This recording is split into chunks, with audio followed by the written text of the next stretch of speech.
তুমি ফিলিস্তিনের শিশুদের জন্য কি ভাবো?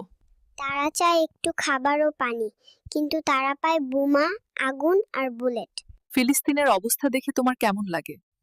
আমার হাসি অপরাধ মনে হয় যখন ওদের কান্না আকাশ ছুঁয়ে যায়। ফিলিস্তিন নিয়ে তোমার সবচেয়ে বড় কষ্ট কি? আমি দুধ পাই, তারা পানিও পায় না।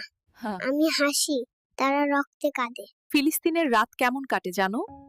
আমি মায়ের কোল পেয়ে ঘুমাই, তারা বোমার শব্দে জেগে ওঠে। ফিলিস্তিনের শিশুদের খেলনা কেমন? তাদের খেলনা নেই। শত শত আমার মতো শিশু না খেতে পেয়ে মারা যাচ্ছে, শুধুই মৃত্যুর খেলা। তুমি ফিলিস্তিনের মায়েদের সম্পর্কে কি ভাবো? তাদের চোখে অশ্রু মুসলিম জাতিকে এক হওয়ার আহ্বান জানায়, কিন্তু মুসলিমরা অন্ধ। ফিলিস্তিনের মানুষ কিভাবে টিকে থাকে? তারা অনেক কষ্টে আছে, প্রতিদিন শত শত মানুষ ও শিশু মারা যাচ্ছে। আল্লাহ তাদের শহীদি মর্যাদা দান করুন। তুমি কেন মনে করো ফিলিস্তিন গুরুত্বপূর্ণ? কারণ আল আকসা মসজিদ সেখানে, যা মুসলমানদের প্রথম কিবলা, আর তারা আমাদের মুসলিম ভাই ও বোন। ফিলিস্তিন নিয়ে মুসলমানদের কি করা উচিত? দোয়া করা, দান করা। সহানুভূতি দেখানো আর অন্যায়ের বিরুদ্ধে আওয়াজ তোলা।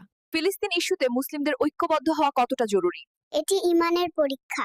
শুধু ফিলিস্তিন নয়, সারা বিশ্বের মুসলিমরা নির্যাতিত। আল আকসার জন্য তুমি কি করতে চাও? শুধু ছোট্ট হাত তুলে বলি, হে আল্লাহ, তুমি তাদের রক্ষা কর, মুসলিম জাতির চোখ খুলে দাও।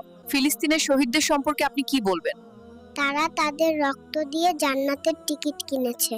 আল্লাহ তাদের কবুল করুন। কেন ফিলিস্তিন ইস্যুতে দুনিয়া চুপ থাকে? কারণ তাদের হৃদয় পাথর, আর আমাদের দায়িত্ব এখনো অপূর্ণ। ফিলিস্তিনের জন্য আমাদের দায়িত্ব কি? শুধু কথায় নয়, দোয়া ও সাহায্য নিয়ে পাশে দাঁড়ানোই আমাদের বিশ্বস্ত দায়িত্ব। ফিলিস্তিনের জন্য আল্লাহর কাছে কি চাও? আমি চাই শান্তি, নিরাপত্তা, আর শিশুরা যেন আবার হাসতে পারে।